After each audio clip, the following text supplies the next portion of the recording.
नमो अरिहन्ताणं नमो सिद्धाणं नमो आयवीयाणं नमो वज्रायाणं नमो नुवे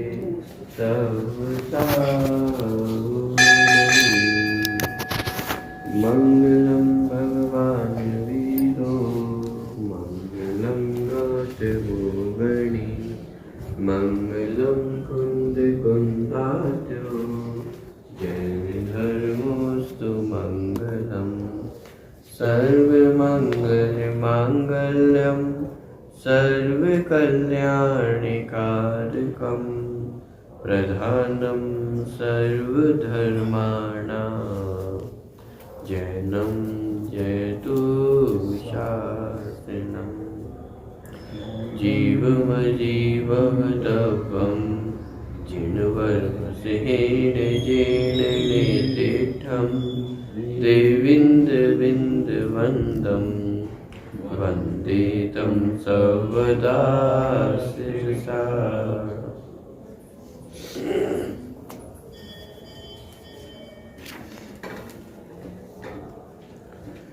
लघु ध्रुव संग्रह ग्रंथ के अंतर्गत कल 22वीं और 23वीं गाथा की चर्चा हमने देखी थी। 22वीं गाथा के अंतर्गत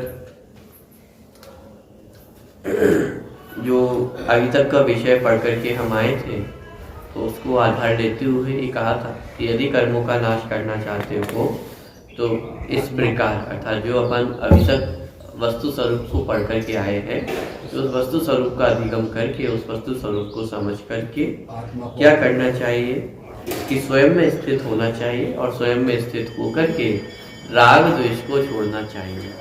तो यदि कर्मों का नाश करना चाहते हो तो इन सूत्रों के ज्ञाता होकर के स्वरूप में स्थिर होकर के राग द्वेष को छोड़ो।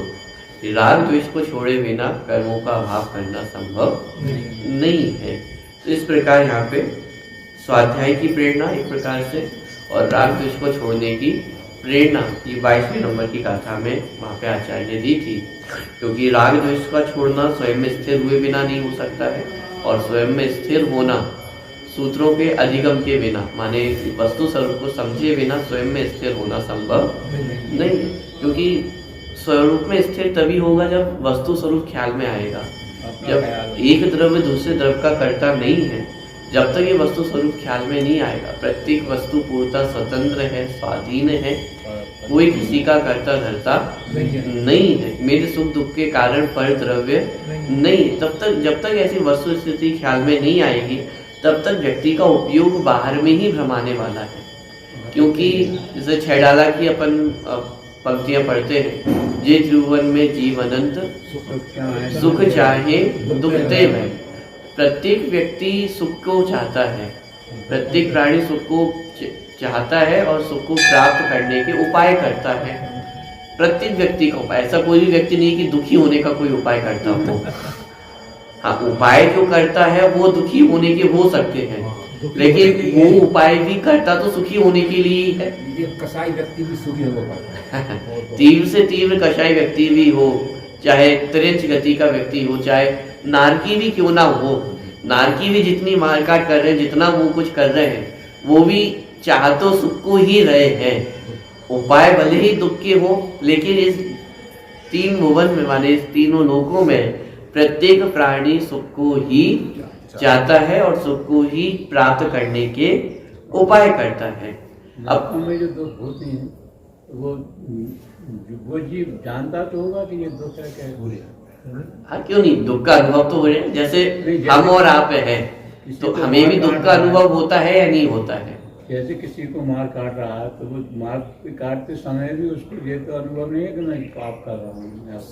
पाप या पुण्य का उसको ज्ञान, पाप पुण्य का ज्ञान नहीं है, ये अलग बात है। लेकिन जो कुछ भी कर रहा है वह कर तो सुखी होने के लिए कर रहा है। जैसे यहाँ पर भी, जैसे पुराने समय में युद्ध हुआ करते थे, सारी चीजें हुआ करती थी, हिंसा के भी साधन थे, तो वो ऐसा थोड़ा कि कोई दुखी होने के लिए आज मैं युद्ध करने जा रहा हूँ। युद्ध भी व्यक्ति सुखी होने के लिए ही करता है। अरे युद्ध तो छोड़िए, आत्मघात भी जीव सुखी होने के लिए ही तो करता है। लोग कत्ल खाने में काम कर रहा है, सुखी होने के लिए कर रहा है। साहब इस जीवन से मैं पीड़ित हो चुका हूँ, इस जीवन से मैं दुखी हो चुका हूँ, इसलिए मैं आत्मघात कर रहा हूँ। तो आत्मघात करके क्या होगा कि साहब इन दुखों से मुक्ति मिल जाएगी। अब ये अलग बात है कि ये तो और महापाप है और दुख का ही कारण है, लेकिन जो भी उपाय व्यक्ति करता है वह सुखी होने के लिए ही करता है। इसमें इम्पोर्टेंट ये है कि सुख के उपाय तो कर रहा है, लेकिन जब तक वस्तु स्थिति ख्याल में नहीं है तब तक वे सारे उपाय बाहर ही होने वाले हैं। वास्तव में सुख दुख के कारण तो स्वयं में विद्यमान है, उसको जानता नहीं है। ये स्वयं की जो राग द्वेष है, मिथ्यात्व है, वह दुख का कारण है, और संवर निद्रा मोक्ष ये सुख के कारण है। और ये सारी प्रक्रिया स्वयं से ही होने वाली प्रक्रिया है, बाहर में होने वाला प्रक्रिया नहीं। लेकिन जब तक ये वस्तु स्थिति ख्याल में नहीं रहेगी तब तक जितने उपाय हैं सुखी होने के वे बाहर में ही होंगे, और बाहर में सुखी होने के लिए किए गए जितने भी उपाय हैं वे सब मिथ्या उपाय ही हैं, वे वास्तविक सुखी होने के उपाय नहीं है। तो इसलिए आचार्य कह रहे हैं कि यदि कर्मों को नष्ट करना चाहते हो, कर्मों को नष्ट करने का तात्पर्य है सुख की प्राप्ति करना चाहते हो, मोक्ष की प्राप्ति करना चाहते हो, सुखी होना चाहते हो, तो क्या करो? राग द्वेष को छोड़ो। जिन वस्तुओं के प्रति राग द्वेष हो रहा है उन वस्तुओं को छोड़ने की बात नहीं की गई है, क्योंकि वो वस्तुएं तो पुण्य पाप के अधीन है। पुण्य का उदय होगा तो वस्तुएं प्राप्त होंगी ही होंगी, आप उसको रोक नहीं पाओगे। चक्रवर्ती के पुण्य का उदय है तो 6 खंड की संपदा उसके पीछे पीछे आएगी ही आएगी, पॉइंट पकड़ में आ रहा है। लेकिन जरूरी क्या है कि उनके प्रति राग छूटना। ऐसे ही द्वेष, जिन वस्तुओं के प्रति हमें द्वेष है तो उन वस्तुओं के प्रति द्वेष को छोड़ना आवश्यक है। तो राग और द्वेष को छोड़ो। और राग और द्वेष कब छूटेंगे? कि जब स्व में स्थित होगा। और स्व में स्थित कब होगा? जब स्व में सुख भासित होगा और ये समझ में आएगा कि पर द्रव्य में सुख दुख नहीं है, मैं पर द्रव्य का कर्ता नहीं हूं, पर द्रव्य का भोक्ता नहीं, तब तो अपना उपयोग स्व में स्थिर होगा। अब जब तक ये वस्तु स्थिति क्लियर नहीं होगी तब तक उपयोग स्व में स्थिर भी क्यों होगा?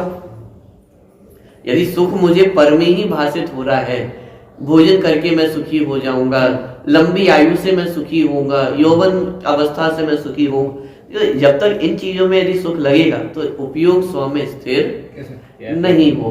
तो स्व में स्थिर उपयोग करने के लिए कहा कि इन सूत्रों का अधिगम करो, इन सूत्रों के ज्ञाता हो। सूत्रों के ज्ञाता हो मतलब इन वस्तु स्वरूप के ज्ञाता बनो, वस्तु स्वरूप को समझो। वस्तु स्वरूप को समझना ही स्व में स्थित होने का उपाय है, क्योंकि जब वास्तविक वस्तु स्थिति सामने आएगी, जब एक एक वस्तु की क्या स्थिति है, क्या जगत की माने प्रक्रिया है, कर्ता कर्म संबंध किसमें है नहीं है, वस्तु स्वातंत्र किस प्रकार है, माने जब ये वस्तु स्थिति क्लियर होगी तब जाकर के उपयोग स्वरूप में स्थिर होता है।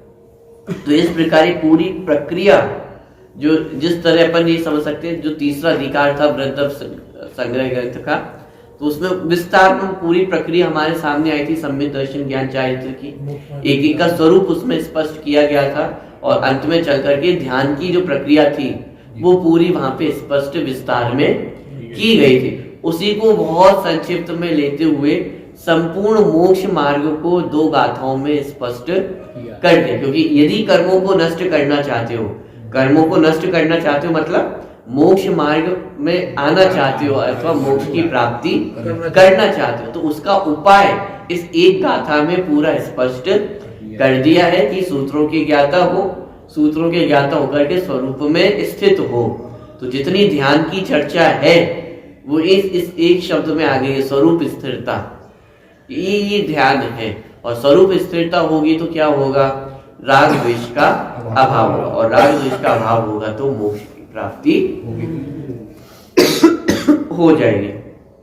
तो इस प्रकार जो संपूर्ण तीसरा अधिकार था उसको इन 2 गाथाओं में समेट लिया गया है।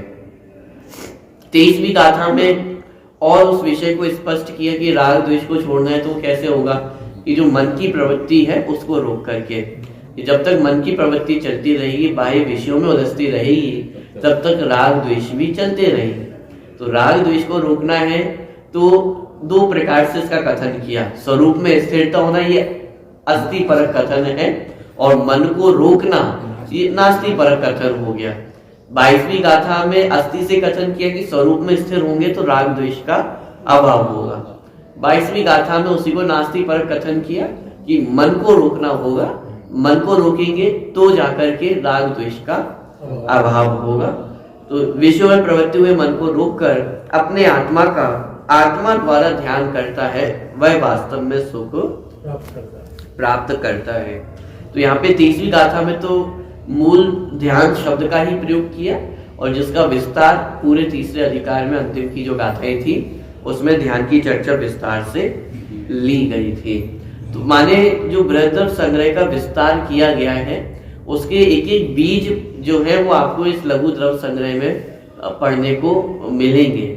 से पहले अधिकार जो जिसमें 6 द्रव्य और 5 अस्थिकाय का वर्णन किया था, तो प्रारंभिक गाथाओं में 6 द्रव्य का जो वर्णन अपन ने पढ़ा था, उसके आगे चल करके 7 तत्वों का जो अपन ने प्रकरण पढ़ा था, तो एक एक प्रकरण जब आप पढ़ेंगे तो ये ख्याल में आएगा कि कैसे बृहद्रव्य संग्रह का विस्तार आचार्य ने वहां पे किया है। और एक कुछ गाथाएं तो बिल्कुल हूबहू सेम टू सेम जो लघु द्रव्य संग्रह में प्रयोग की थी वही बृहद्रव्य संग्रह में भी प्रयोग की, और कुछ ऐसे भी प्रयोग हमने देखे कि गाथा लगभग सेम है लघु द्रव्य संग्रह ग्रंथ की, लेकिन कुछ चेंजेस उसमें करके बृहद्रव्य संग्रह में उसका प्रयोग किया है।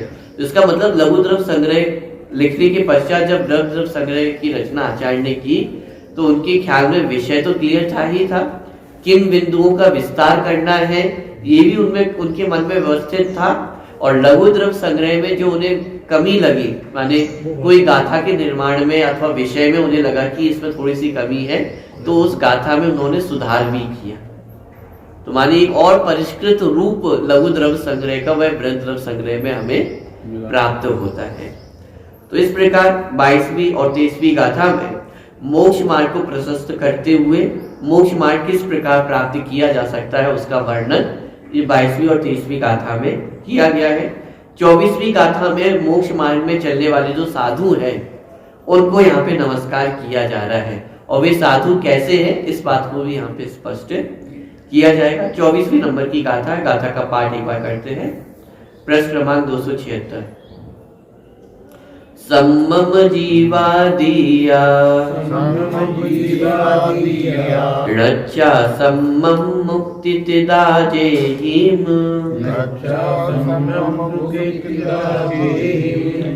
मोह गए केसरीणम नमो नमो ठाण सावूणम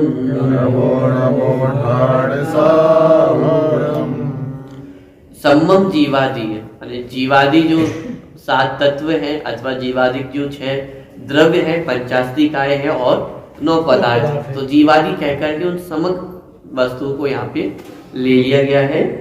सम्मम जीवादि माने जीवादि जो तत्वादिक है उनको सम्यक प्रकार से जान करके जिन्होंने उन जीवादि का यथार्थ वर्णन किया है, अरे साधु परमिष्टि का वर्णन आने वाला है, और क्या किया उन्होंने कि स्वयं ने उन जीवादि तत्वों का सम्यक प्रकार से अधिगम किया है और उन सम्यक प्रकार से उनका वर्णन किया है।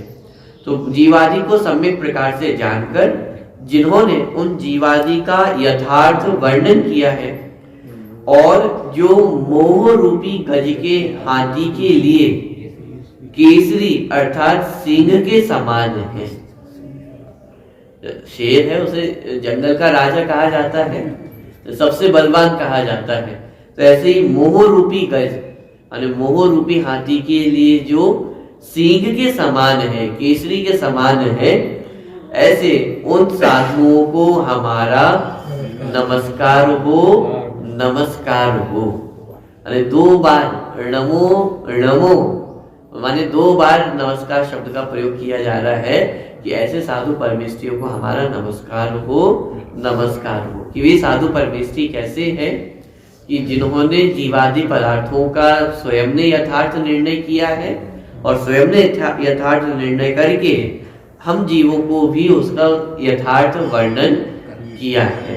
तो ये एक तो साधु परमेष्ठी की महानता कि उन्होंने इन जो वस्तु स्वरूप है उसका यथार्थ निर्णय किया, और साधु परमेष्ठी का हमारे प्रति उपकार कि उन्होंने इस वस्तु स्वरूप को वर्णन किया, हमारे शास्त्र लेखन करके इन वस्तु स्वरूप को हमें बताया है। तो एक तो स्वयं ने समझा और फिर हम जीवों पे उपकार करके इस वस्तु स्वरूप का प्रतिपादन किया। तो जिन्होंने जीवादि सम्यक प्रकार से जानकर जिन्होंने उन जीवादि का यथार्थ वर्णन किया है और जो मोह रूपी गज के हाथी के लिए केसरी अर्थात सींग के समान है, माने जिनके सामने मोह भी टिकता नहीं है। यहाँ मोह को भी बलवान बताया जा रहा है। मोह भी कैसा है, गज के समान है, लेकिन उस गज पे भी जो भारी पड़ जाए, ऐसे सींग के समान जो साधु परमेष्ठी है, मुनिराज है, कि उनका स्वरूप है। माने मोह को भी बलवान क्यों बताया? क्योंकि यहाँ पे मुनिराजों की महानता बतानी है। तो जैसे एक सामान्य कोई मूवी भी होती है तो उसमें हीरो कौन सा ज्यादा बलवान होता है? सबको पछाड़ दे या जो बलवान शत्रु को पछाड़ दे। अब कोई कमजोर शत्रु हो और उसको कोई हरा दे तो उस मूवी को देखने में किसी को मजा आए? नहीं। कौन सी मूवी देखने में कौन सा जो हीरो है वो बलवान दिखता है कि जिसमें शत्रु भी बलवान हो और उस बलवान शत्रु को जो हरा दे तो वो हीरो की हमें महिमा आती है कि अरे ये बहुत बलवान है। ऐसे ही यहाँ पर जैन दर्शन में अथवा जिनागम में हीरो कौन है? अरे वो तो विलन है। ये जो 5 परमेष्ठी है वो हमारे हीरो है ना, अरे जिनको ये वो हमारे आदर्श है। और उनकी महिमा क्यों है कि उन्होंने मोह रूपी शत्रु को हराया है। इस साथ कौन सी बड़ी बात हो गई मोह रूपी शत्रु को हराना? कि इस संसार में अनंत जीव ऐसे हैं जो उस मोह रूपी शत्रु के कारण ही इस संसार में भटक रहे हैं। और ऐसे बलवान शत्रुओं को किन्होंने हराया है? ये हमारे 5 परमेष्ठियों ने, अनंत सिद्ध, आचार्य, उपाध्याय और साधु, इन 5 परमेष्ठियों ने ऐसे बलवान शत्रु को भी पराजित कर दिया है। इसलिए वे 5 परमेष्ठी कैसे हैं? महान है, पूज्य है। तो इसलिए यहाँ पे मोह को भी बलवान बताया कि मोह भी कैसा कि गज रूपी मोह के समान। तो गज रूपी मोह के समान, और उस मोह के लिए जो साधु परमेष्ठी वे कैसे है? सिंह के समान है, केसरी के समान है। कि उस मोह रूपी गज को भी पराजित करने वाले हैं। ऐसे हमारे साधु परमेष्ठी है और उनको हमारा बारंबार नमस्कार हो, नमस्कार हो। यहाँ पे अंत में माने शास्त्र लेखन के अंत में जो आचार्य है वे साधु परमेष्ठी को स्मरण कर रहे हैं। और साधु परमेष्ठी को स्मरण करने का एक कारण ये भी है कि जो ज्ञान की प्राप्ति हुई है, मानी जो परंपरा से श्रुत परंपरा चलती हुई आई है, तो वो श्रुत परंपरा आचार्य साधु परमेष्ठी आदि के माध्यम से ही आगे चलती हुई आई है। तो आचार्य जो नेमी चंद्र है उनके पास भी ये जो वस्तु स्वरूप के ज्ञान उन्हें प्राप्त हुआ है, जिसके आधार से उन्होंने धर्म संग्रह ग्रंथ की रचना की है, तो वे भी उन्हें इस श्रुत परंपरा से मुनिराजों के द्वारा ही प्राप्त हुई है। तो इसलिए ग्रंथ समाप्ति के प्रकरण में अंत में जाकर के वे साधु परमेष्ठियों को स्मरण कर रहे हैं, क्योंकि उनके माध्यम से पूरा जो श्रुत ज्ञान है, जो वस्तु स्वरूप है, वह उन्हें उनके ज्ञान का विषय बना है। इसलिए वे उन्हें स्मरण कर रहे हैं।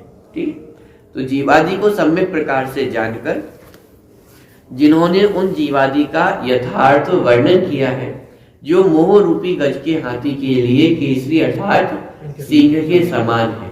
इस पे हमें यहाँ पे एक और प्रेरणा ही मिल रही है कि जो साधु परमेष्ठी अथवा जो मुनिराज है, वे मोह को पराजित क्यों कर सके हैं? क्योंकि उन्होंने जीवादिक पदार्थों का सम्यक निर्णय किया। और यदि हम भी मोह को पराजित करना चाहते हैं तो उसका उपाय जीवादिक पदार्थों का सम्यक निर्णय करना ही है। इसके अलावा अन्य और कोई उपाय नहीं है। और जीवादिक 7 तत्वों का यथार्थ निर्णय करना अर्थात यथार्थ ज्ञान होना, यथार्थ श्रद्धान होना और वैसा ही आचरण होना, ये यथार्थ निर्णय का अर्थ। अन्यथा 11-9 तक का ज्ञान तो मिथ्या दृष्टि जीव को भी हुआ, लेकिन उससे उस सम्यक की प्राप्ति नहीं हुई, मोह पराजित नहीं हुआ। क्यों? क्योंकि वह 7 तत्वों का यथार्थ निर्णय नहीं था, मात्र कोरा ज्ञान तो कर लिया। शैवशमिक ज्ञान की विशेषता हुई तो पढ़ा, अध्ययन किया, ज्ञान का विषय भी बन गया, लेकिन उसका निर्णय नहीं। और जब तक निर्णय नहीं होगा तब तक वह ज्ञान कोरा ज्ञान ही रह जाएगा, मोक्ष मार्ग में कार्यकारी होने वाला नहीं है। इसलिए यहाँ पे नहीं रह जाएगा, लड़ने के लिए रखा है। कलकत्ते में गए, बड़े मंदिर में लिखा था सोनगढ़ देव। मैंने कहा क्यों? देखो हमारे आचार्यों को सिंह लिखा है, सोनगढ़ से छपी है। मैंने भी जय जनता। बिना वस्तु स्वरूप को समझे तो माने वाद विवाद होने ही है, झगड़ा तो होने ही है। जहाँ वस्तु स्वरूप का सम्यक निर्णय होगा वहाँ सारे वाद विवाद भी परास्त हो जाते हैं, निरस्त हो जाते हैं। तो जहाँ वस्तु स्वरूप ख्याल में आता है वहाँ समता जागृत होती है, वीतरागता जागृत होती है, राग द्वेष का अभाव होता है। और जहाँ वस्तु स्वरूप ख्याल में नहीं आया है तो वहां तो ये विसंवाद होने ही है। आचार्य अपन समय साजी में आगे पढ़ेंगे ही, तो वहां पे कहा कि जो बंध कथा है वो तो विसंवादी ही होती है। अरे अनादिकाल से जो जीव को आदत पड़ी हुई है वो किसकी पड़ी हुई है? काम भोग बंधन की कथा, इन्हीं की तो आदत पड़ी हुई है। और ये सब कैसी है? ये विसंवादी है, माने ये तो विसंवाद को उत्पन्न करने ही वाली है। माने जिसको वस्तु स्थिति ख्याल में नहीं है उसके जीवन में विसंवाद तो होना ही होना है, उसका खंडन करेंगे, उसका मंडन करेंगे।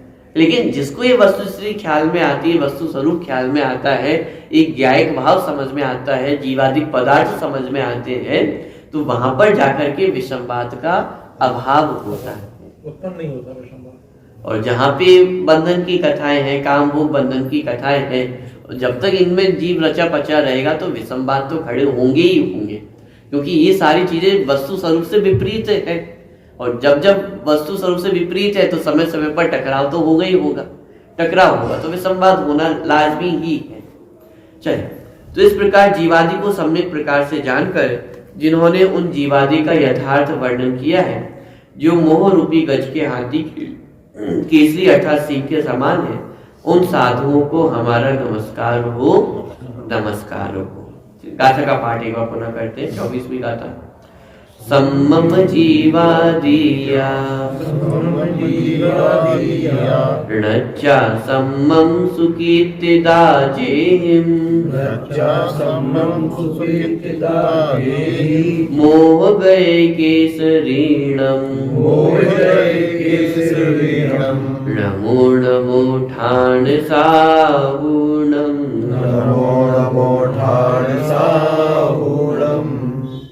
तो इस प्रकार ये जो लघु द्रव्य संग्रह ग्रंथ है वह पूर्ण हो गया है। 25वीं जो अंतिम गाथा है उसमें मात्र ये वर्णन किया है कि किसके निमित्त से इस ग्रंथ की रचना की गई है और किसने इस ग्रंथ की रचना की है। तो आचार्य स्वयं ही इस बात का उल्लेख 25वीं नंबर की गाथा में यहाँ पे कर रहे हैं। गाथा का पाठ एक बार यहाँ से करते हैं। सोमच्छलेण रैया पयथ लखण कराउ गाहाओ भव्व व्यारिर निमित्तम गणिना सिरिणेमि चंदेन। किसके निमित्त से इस ग्रंथ की रचना की गई? सोमलक्षण सोमच्छलेण अर्थात सोम श्रेष्ठी के निमित्त से। उस समय कोई श्रेष्ठी रहे होंगे, सोम श्रेष्ठी जिनके निमित्त से इस ग्रंथ की रचना की गई श्री सोम सृष्टि के निमित्त से भव्य जीवों के उपकार के लिए। तो एक तो सोम सृष्टि के निमित्त से, तो उनका तो निमित्त पा करके ये आगामी काल में भविष्य में भी जो जीव इस ग्रंथ का अध्ययन करेंगे तो क्या कह रहे हैं, भव्य जीवों के उपकार के लिए, कि जिसको अध्ययन करके जिसके निमित्त से जो भव्य जीव है वे अपना मोक्ष मार्ग प्रशस्त कर सके। तो भव्य जीवों के उपकार के लिए श्री नेमी चंद्र आचार्य देव ने यहाँ पे जो ग्रंथकर्ता उन्होंने अपने नाम का भी उल्लेख किया कि श्री नेमीचंद आचार्य देव ने पदार्थों के लक्षण बताने वाली गाथाएं रची हैं। कैसी गाथाएं रची हैं? पदार्थों का लक्षण बताने वाली गाथाएं रची हैं। तो साहब पदार्थों का लक्षण बताने वाली गाथाएं रची हैं तो इसका मतलब इससे मोक्ष की प्राप्ति होगी कि नहीं होगी? कि ऐसा लिखते कि मोक्ष को प्राप्त कराने वाली गाथाएं रची हैं, ऐसा क्यों नहीं लिखा कि अरे मोक्ष प्राप्ति का उपाय ही पदार्थों का लक्षण जानना है। इस दुनिया में वस्तुएं पाई जाती हैं, उन वस्तुओं का क्या लक्षण है, क्यों पहचानना? क्योंकि उन वस्तुओं में मैं भी एक वस्तु हूँ और अपना स्वरूप पहचानना है तो अपने स्वरूप के साथ साथ मैं क्या नहीं हूँ ये जानना भी आवश्यक है। जैसे एक व्यक्ति है, उसे कहा कि बाजार से नींबू लेकर के आओ, अब वो संतरे लेकर के आ गया, तो इससे क्या ख्याल में आ रहा है कि ना उसे नींबू की पहचान है और ना उसे संतरे की पहचान है। क्यों? क्योंकि नींबू की पहचान नहीं होती तो चलो ठीक है नींबू नहीं लाता, लेकिन नींबू की जगह क्या लेकर के आया है? संतरा लेकर के आया। इसका मतलब उसे संतरे की भी पहचान नहीं है। ऐसे ही पहचानना तो स्वयं को है, जीव तत्व को पहचानना है, लेकिन जीव तत्व को पहचानने के साथ साथ इस बात की जानकारी भी होनी चाहिए कि मैं कौन नहीं हूँ। क्यों? क्योंकि यदि इस बात की जानकारी नहीं होगी तो जो मैं नहीं हूँ उसमें भी जीवत्व का प्रसंग खड़ा हो सकता है, माने उसमें भी हम जीवत्व मान लें, ऐसी समस्या खड़ी हो सकती है। इसलिए 6 द्रव्यों में जीव द्रव्य का वर्णन तो किया ही, लेकिन साथ ही साथ पुद्गल धर्म अधर्म आकाश काल द्रव्य का वर्णन भी किया है। 7 तत्वों में जीव तत्व का वर्णन भी किया, अजीव तत्वों का वर्णन भी किया और आश्रवादी तत्वों का वर्णन भी किया है। क्यों? क्योंकि जो मैं हूँ ये जानना भी आवश्यक है और जो मैं नहीं हूँ ये जानना भी आवश्यक है। लेकिन आप देखेंगे जहाँ जीव का वर्णन किया तो जीव का वर्णन जो किया है उसके लिए कितने माने शब्दों का प्रयोग किया है अथवा उसके लिए कितना भंडार है, और अन्य 5 द्रव्यों के लिए कितना लिखा गया। जब आप उसमें ही कंपैरिजन करके देखेंगे तो जीव का विस्तार बहुत अधिक है और बाकी 5 द्रव्यों का विस्तार 7 तत्वों में तो सिर्फ अजीव के अंतर्गत ये 5 को समेट लिया है, यानी अलग से 7 तत्वों के अंतर्गत तो अलग से उनकी चर्चा भी नहीं की, सबको एक अजीब तत्व कह करके ही उसमें समाहित कर लिया है। मतलब उसमें अलग से एक की परिभाषा स्पष्ट करना भी उन्हें आवश्यक नहीं लगा। विस्तार बुद्धि वालों को किया फिर माने 7 तत्व में तो 2 ही भेद किए, जीव और अजीब। मैं कौन हूँ? जीव। और बाकी पूरी दुनिया कौन है? कि वो पूरी दुनिया कैसी है? अजीब है। इस आप कौन कौन अजीब है? पुद्गल भी अजीब है, धर्म भी अजीब है, अधर्म भी अजीब है, आकाश काल ये सब अजीब है। अन्य जीव भी मेरे लिए कैसे हैं? अजीब हैं।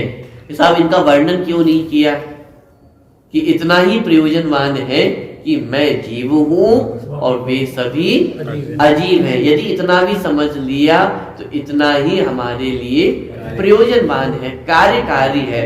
मोक्ष मार्ग में भेद विज्ञान आवश्यक है। मोक्ष मार्ग में प्रत्येक द्रव्य का विस्तार आवश्यक नहीं है। पुद्गल द्रव्य के कितने भेद प्रभेद हैं, धर्म द्रव्य अधर्म द्रव्य का क्या स्वरूप है, उनका तो मजबूरी है ज्ञान का। इतना जानना आवश्यक है कि मुझे छोड़ करके वे सभी कौन है? अजीब है। अजीब का अर्थ यह है कि वह मैं नहीं हूँ। मैं एक जीव तत्व हूँ जिसमें मेरा ज्ञान दर्शन पाया जाता है, वह मैं जीव तत्व हूँ और मुझे छोड़ करके बाकी सब कौन है मेरे लिए? अजीब है। अब भले ही वह अन्य जीव उनके लिए जीव है, लेकिन मेरे लिए तो वे भी कौन है? अजीब ही है। अजीब ही है, क्योंकि मैं जीव तत्व तो एक ही हूँ। तो इस अपेक्षा से भेद विज्ञान की प्रमुखता से 7 तत्वों का वर्णन किया गया, और जिन्हें थोड़ी विस्तार बुद्धि है तो 6 द्रव्यों में जीव, पुद्गल, धर्म, अधर्म, आकाश, काल प्रत्येक द्रव्य का भी वर्णन किया।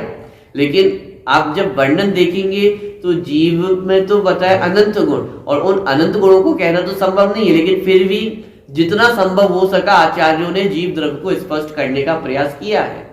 ज्ञान, दर्शन, सुख, वीर, चारित्र्य गुण जीव द्रव्य के हैं। 47 शक्तियां ये जीव द्रव्य की शक्तियां हैं।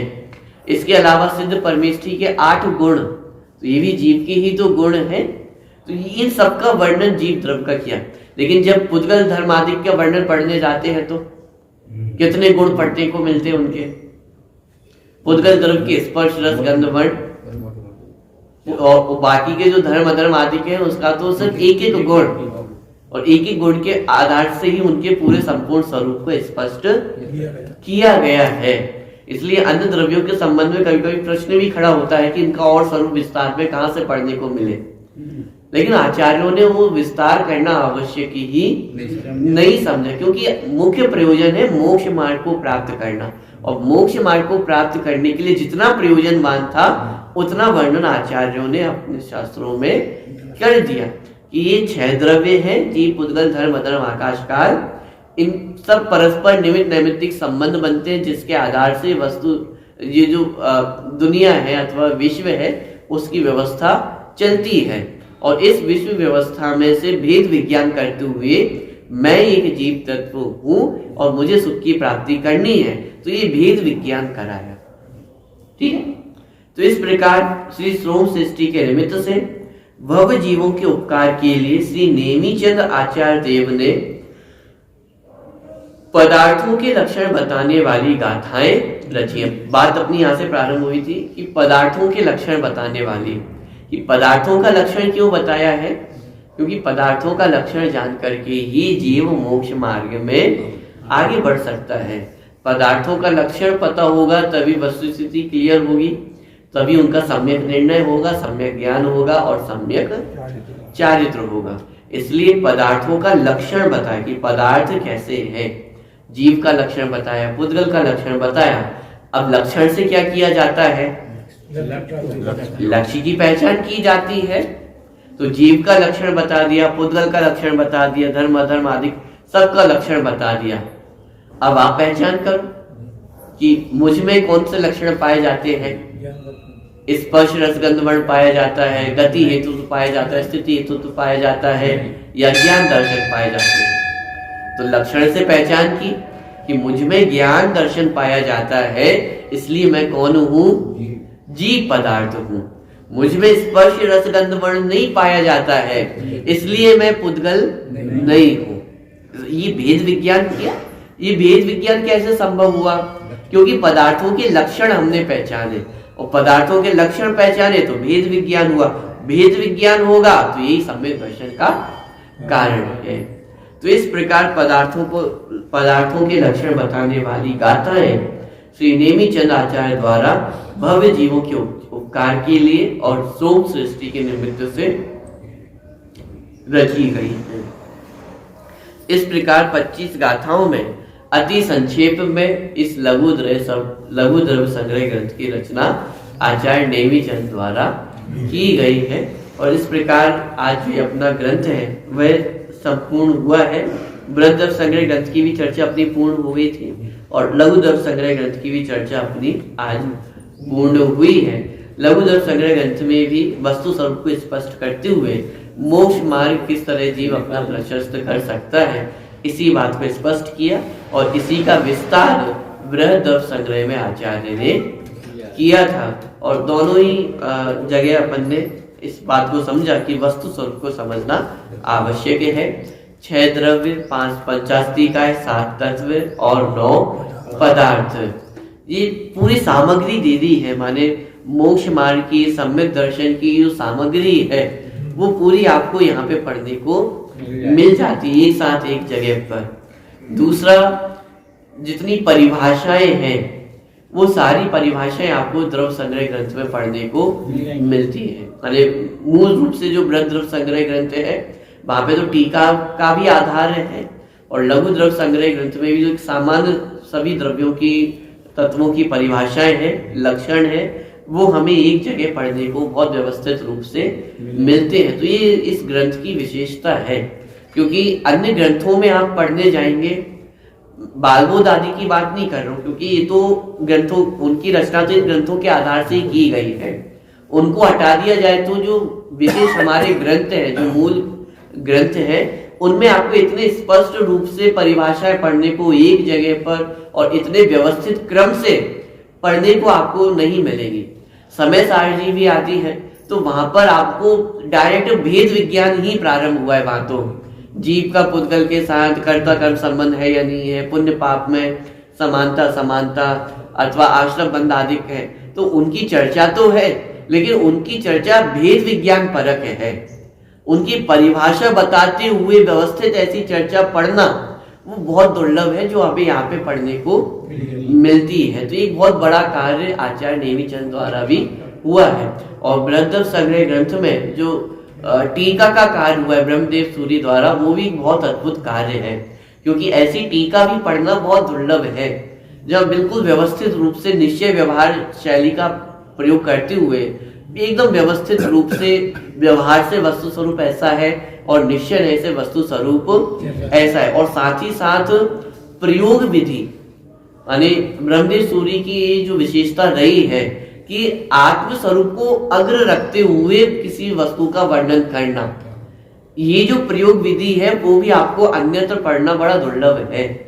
कि किसी भी चीज का वर्णन करना हो, 5 पाप का वर्णन भी करना होगा तो किस प्रकार वर्णन करेंगे? शुद्ध जीव पाप से कि शुद्ध जीव से विपरीत ये 5 भाव है। कषायों का वर्णन करना होगा तो शुद्ध जीव से विपरीत ये जो अशुद्ध कषाय है, आश्रव तत्व का वर्णन करना होगा तो कहां से करेंगे? कि निराश्रव आत्म से विपरीत जो भाव है वे सब आश्रव तत्व है। बंध तत्व का वर्णन करना होगा तो कैसे करेंगे? कि निर्बंध आत्मा से विपरीत बंध तत्व है। नरक का वर्णन करना होगा, गतियों का वर्णन करना होगा तो पहले ये वर्णन करेंगे कि जो आत्म स्वभाव है वो कैसा है, कि वो चारों गतियों से मुक्त है, 5 पाप, 4 कषाय, आश्रम बंध, इनसे मुक्त ऐसा जीव स्वरूप है, और उनसे विपरीत ये आश्रवादिक पदार्थ है। और इस प्रकार की जो शैली है वो आपको अन्यत्र पढ़ना भी बहुत दुर्लभ है। तो ये कुछ विशेषता इस ग्रंथ की हमने देखी है, और अंत में आकर के ध्यान का जो स्वरूप, मुख्य रूप से जो बृहद द्रव्य संग्रह ग्रंथ में ध्यान का स्वरूप स्पष्ट किया है, वो भी अत्यंत आवश्यक विषय है, क्योंकि इस प्रकार का वर्णन भी अन्यत्र बड़ा दुर्लभ है।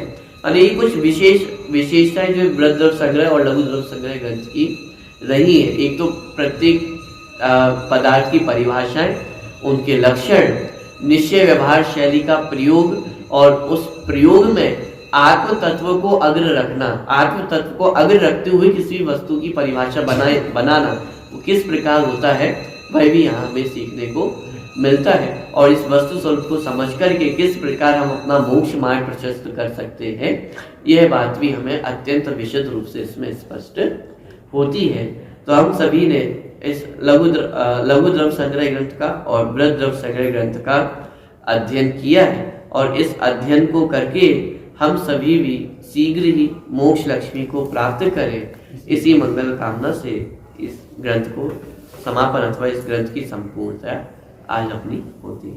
सहजानंदी शुद्ध स्वरूपी अविनाशी में आत्म स्वरूप, सहजानंदी शुद्ध स्वरूपी अविनाशी में आत्म स्वरूप, सहजानंदी शुद्ध स्वरूपी अविनाशी में आत्मस्वरूप स्तुति नंबर 15 पेज नंबर 23 स्तुति नंबर 15 शांति बरसाए दिन वाणी वस्तु स्वरूप बताए दिन वाणी पर सब दोष रहते पाप क्रिया से शून्य सोते परमागम कहलाए दिन वाणी वस्तु स्वरूप बताए दिन वाणी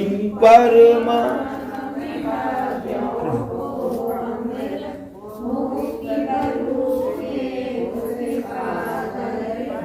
सागर से तारे जिन वाणी वस्तु स्वरूप बताए जिन वाणी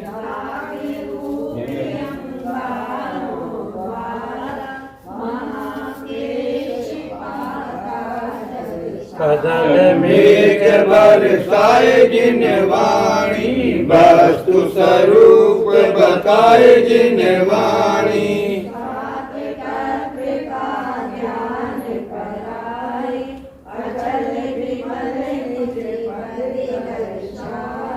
सुख सागर लहराए जिन वाणी वस्तु स्वरूप बताए जिन वाणी क्या वाणी के ज्ञान से सुझे लोकालो सो वाणी मस्तक नम सदा दे तुम